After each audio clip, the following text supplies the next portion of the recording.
पहले शोभा यात्रा हमारी निकलेगी पूरे गांव में, जब कलश यात्रा उनकी निकल सकती है हमारी बस्ती में। तो कलश यात्रा निकली नहीं, फिर कलश यात्रा निकली नहीं, कुछ शर्तों पे निकली। जो हम यहाँ पे खड़े हैं सब भीम साहब की देन है, और वो लोग भी खड़े हैं सब भीम साहब की देन है, और जो लेडीज कलश यात्रा लेके जा रही है ना, वो भी भीम साहब की देन है। लेडीजों को हक भीम साहब नहीं दिया, सब कुछ भीम की देन है, मगर ये लोग समझ ही नहीं रहे। मरने के लिए तैयार हैं, ऐसे वो आक्रमण करेंगे तो मरे भी के लिए तैयार हैं, और जैसे हम पे वो इंतजाम जैसे हम करेंगे।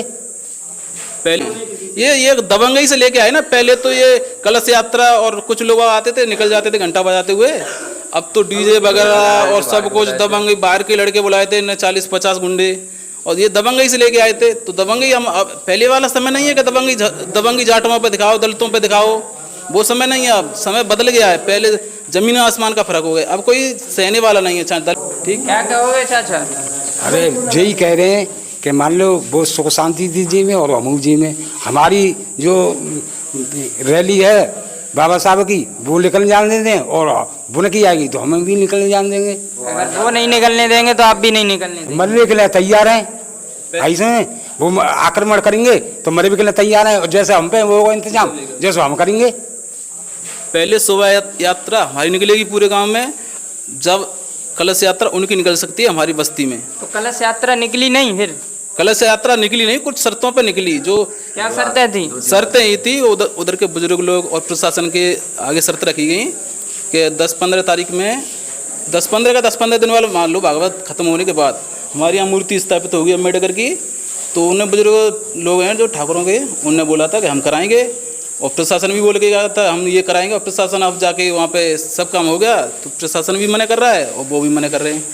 किस चीज़ की मना कर रहे हैं? मूर्ति स्थापित की? मूर्ति स्थापित की। रैली निकालोगे कि मूर्ति स्थापित करोगे? पूरे गांव में मूर्ति भी घूमेगी और स्थापित भी करेंगे।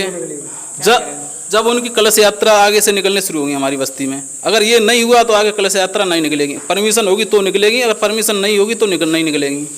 अगर परमिशन नहीं है तो कलश यात्रा आप निकलने नहीं निकलेगी, और परमिशन है तो प्रशासन फिर तो निकलवा के ले जा सकता है। कुछ लोग मुद्दा बना रहे हैं बाहर के दलित ठाकुर, आपको तो यही जैनपुरा के लोगों से प्रॉब्लम है और भागवतों से तो कोई प्रॉब्लम नहीं? हमें कोई प्रॉब्लम नहीं है, ये दबंगई से लेके आए ना। पहले तो ये कलश यात्रा और कुछ लोग आते थे निकल जाते थे घंटा बजाते हुए, अब तो डीजे वगैरह और सब कुछ दबंगई, बाहर के लड़के बुलाए थे न 40-50 गुंडे, और ये दबंगई से लेके आए थे। तो दबंगई हम अब पहले वाला समय नहीं है कि दबंगई जाटों पे दिखाओ, दलितों पे दिखाओ, वो समय नहीं है। अब समय बदल गया है, पहले जमीन आसमान का फर्क हो गया, अब कोई सहने वाला नहीं है। चाहे दलित हो चाहे और किसी वर्ग का आदमी हो, सब अपना काम कर रहे हैं, अपना खा रहे हैं, कोई किसी का गुलाम नहीं है आजकल।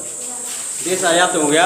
मैं ये पूछना चाह रहा हूँ, उन्होंने जो अनुमति ली है आपसे, परमिशन मांगी है कि भागवत हो जाने दो उसके बाद आप स्थापित कर देना मूर्ति, तो आप रैली निकाल के करोगे? जी हाँ, हम अम्बेडकर की साहब की मूर्ति भी लाएंगे और यहाँ लगाएंगे अपने पार्क में, और जयंती भी लगाएंगे, बड़े धूमधाम से निकालेंगे जैनपुरा के अंदर। तो कितने तारीख का प्रोग्राम है आपका जयंती? अभी डिसाइड नहीं किया है, कोई डेट फिक्स नहीं है। जैसे प्रशासन से हमको अनुमति मिलती है उसी तरीका से हम चलेंगे। पहले रैली निकाली जाएगी जैनपुरा के अंदर? जी हाँ, पहले रैली निकाली जाएगी, फिर मूर्ति भी पतराएंगे, यहाँ पर लाएंगे बाबा साहब की अगर भव्य शोभा यात्रा के साथ। कुछ फिर अड़चन आई तो उन लोगों ने किया तो? प्रशासन बोल के गया है, जो प्रशासन निकलवाएगा, ये प्रशासन निकलवाने की कह गया है जहाँ की, और प्रशासन निकलवाएगा। प्रशासन नहीं होगा साथ हमारे, या परमिशन नहीं होगी तो हम नहीं निकालेंगे। जो प्रशासन जो बोलेगा वही करेंगे। इसी महीने में आपका प्रोग्राम है, जब वो लोग कह के गए तो निकलवानी चाहिए? हाँ, वो निकलवानी चाहिए, वो प्रशासन के ऊपर आगे। अब प्रशासन मना कर रहा है? अभी तो फिलहाल मना कर रहा है। क्यों? अब वो तो वही जाने क्यों मना कर रहे हैं, या बाबा साहब से उन्हें भी एलर्जी होगी। बाबा साहब से क्यों एलर्जी होगी? ये तो वो जाने क्यों एलर्जी है। उनके बाद दवा पड़ रहा हुआ, कैसे पड़ रहा हुआ इसकी जानकारी उनसे लेना। हम तो यहाँ पे अपने सहमत रह रहे हैं, बढ़िया तरह रह रहे हैं, कोई दंगा फंसते नहीं, कोई नहीं है। पर उन लोगों को जाके पूछो कैसे बढ़ावा आ रहा है, बाहर से गुंडे आ रहे हैं, बुला रहे हैं, गोली के फायर भी कर रहे हैं, और T2 है यहाँ का फैजपुर का, बाहर के बुलाते हैं, फायर करते हैं और नाम हमारा आ जाता है। कुछ लोग गुंडे हैं, बुलाते हैं बाहर से, ऐसा यहाँ कोई विरोध नहीं है, हम उनसे जानकारी लिए जाके। तो तनाव का माहौल तो बहुत बन चुका है। अब बन चुका तो उनसे पूछो, बढ़ावा देते हैं वहाँ पे आके तो उतना मन नहीं बनेगा वहाँ से। परसों में इंस्पेक्टर साहब ने बुलाया था, तो मुझसे पहले तो उन्होंने फ़ोन किया था 2 दिन पहले कि छोटू गौतम यहाँ पे आओ, थाने पे कुछ बात करते हैं। मैं गया था, एक और मेरे साथ भाई बंधु गया था। तो उन्होंने जाते ये बोला था कि तुम वहाँ पे बहुत दबंगी दिखा रहे थे। तो मैंने कि दबंगी क्यों दिखा रहे थे, हम तो जो हक है उसके लिए लड़ रहे थे, परमिशन देखने के लिए बोला था आपसे, आप पे भी परमिशन नहीं थी। तो फिर वो मुझसे गलत बात भी करने लगे कुछ। क्या बोला इंस्पेक्टर? उन्होंने बोला कि तुम अम्बेडकर बारे में क्या जानते हो, तो अम्बेडकर साहब के पिताजी का नाम बताओ, माताजी का नाम बताओ, वाइफ का नाम बताओ। मैंने सब बोला कि तुम्हें कुछ जानकारी नहीं है। मैंने कहा अच्छा हमें जानकारी नहीं है, चलो कोई बात नहीं है, जानकारी नहीं है तो मैंने कि तो अब ये बताओ अब क्या होगा। मैंने कि हमारी निकलेगी कि नहीं, निकलने की बात कर रहे हो। मैंने बोला कि जो हम वहाँ से निकल के आए, अब वो जब बोल के आए अब वो काम नहीं होगा। और मैंने फिर करनी सेना के जो कमेंट वगैरह हैं, वीडियो हैं निकुंज ठाकुर की, मैंने वो दिखाने की कोशिश की तो उनने सीधी मना कर दिया कि ये मुझको मन दिखाओ, ये 4-5 तारीख को बात कर रहे हैं ना, ये आप झेलो, 4-5 तारीख को झेलो, प्रशासन इसमें कुछ नहीं कर सकता। तो मैंने कि हम झेलेंगे। फिर क्या नाम है उन्हें इसका? उनका सुधीर राघव सिंह इंस्पेक्टर, उनका बयान है। उनका बयान है। और क्या बोला उन्होंने? और उन्होंने ये बोला था मुझसे कि अपनी गलती मान लो, अपना जो लिख के दो यहाँ पे कि हमारी गलती, अब आगे ऐसा काम नहीं होगा। मैंने मना कर दिया, हम गलती नहीं मांगेंगे। उन्होंने बोला था गलती मान लो, ऐसा काम नहीं होगा, किसी कलश यात्रा नहीं रोकेंगे आज के बाद। मैंने कि ऐसा मैं नहीं माफ़ी मांगूंगा, मैं आ गया वहाँ से। हाँ, इतनी बात हुई थी। करणी सेना क्यों इसमें इन्वॉल्व हो रही है, जबकि करणी सेना का कोई वजूद नहीं है उत्तर प्रदेश के अंदर, बाहर की हरियाणा? भाई करणी सेना वालों को प्रशासन साथ दे रहा है या सरकार साथ दे रही है, वो जब भी इतना आतंक फैला रही है। जबकि ये लड़ाई तो जैनपुरा के दो लोगों में, दो पक्षों में, दलित और ठाकुरों के बीच में, बाहर क्यों इन्वॉल्व करवा रही है? उनका प्रशासन और शासन साथ दे रहा है। नहीं, ऐसे गुंडे तो अगर शासन चाहे तो जेल में अंदर डाल दे। ये जहाँ चाह रहे हैं वहाँ पे गुंडागर्दी कर रहे हैं, जहाँ चाह रहे हैं वहाँ पंगा फैला रहे हैं। यहाँ शांति का विवाद है, वो लोग वहाँ से आके पंगा फैलाने की कोशिश कर रहे हैं, विवाद फैला रहे हैं। तो ये सब प्रशासन के ऊपर है ना, प्रशासन देखे ऐसे और शासन देखे।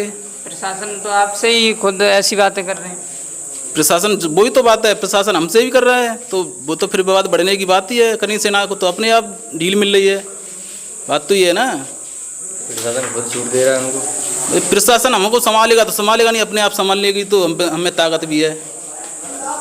फिर तो इंसान मरता है, डूबता है तो फिर कुछ भी कर सकता है, अपना कुछ करने के लिए चाहे कुछ तैयार रहता है।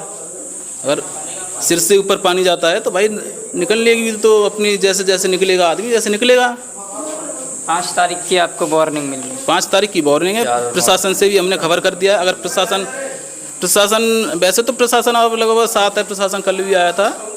अब देखो प्रशासन वैसे रोक लेगा, ऐसे वैसे कहानी नहीं आएगी, मगर प्रशासन न रोके फिर भी देखते हैं आगे क्या होता है। आप क्या चाहते हो? अब हम यही राह चाहते हैं, ये हमारे भाई लोग बोल रहे हैं, ये चाहते हैं हम लोग शांति बनी रहे बस खाली से गाँव में। भीम साहब के बारे में तो क्या बोलेंगे, उनके लिए तो हम पे शब्द ही नहीं है। जितने शब्द को उतने भीम साहब के बारे में तो कम है। आज हम यहाँ पे खड़े हैं, सब भीम साहब की देन है, और वो लोग भी खड़े हैं, सब भीम साहब की देन है। और जो लेडीज कलश यात्रा लेके जा रही है ना, वो भी भीम साहब की देन है। लेडीजों को हक भीम साहब नहीं दिया, सब कुछ भीम की देन है। मगर ये लोग समझ ही नहीं रहे। हमको राम से कुछ आपत्ति नहीं है, हम उनकी कलश यात्रा बार बार अपने साथ जाके निकलवाते थे।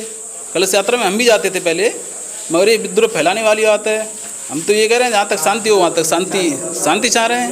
नमस्कार भारत, जैसे कि सुना दोनों पक्षों की कहानी, दोनों पक्ष शांति चाहते हैं, अमन चाहते हैं। ये भी चाहते हैं कि इनकी शोभा यात्रा निकले, पहले भीम जी की रैली निकले, उसके बाद कलश यात्रा निकलने देंगे। और देखते हैं, बने रहिए वीडियो में। नमस्कार भारत, मिलते हैं नेक्स्ट वीडियो में।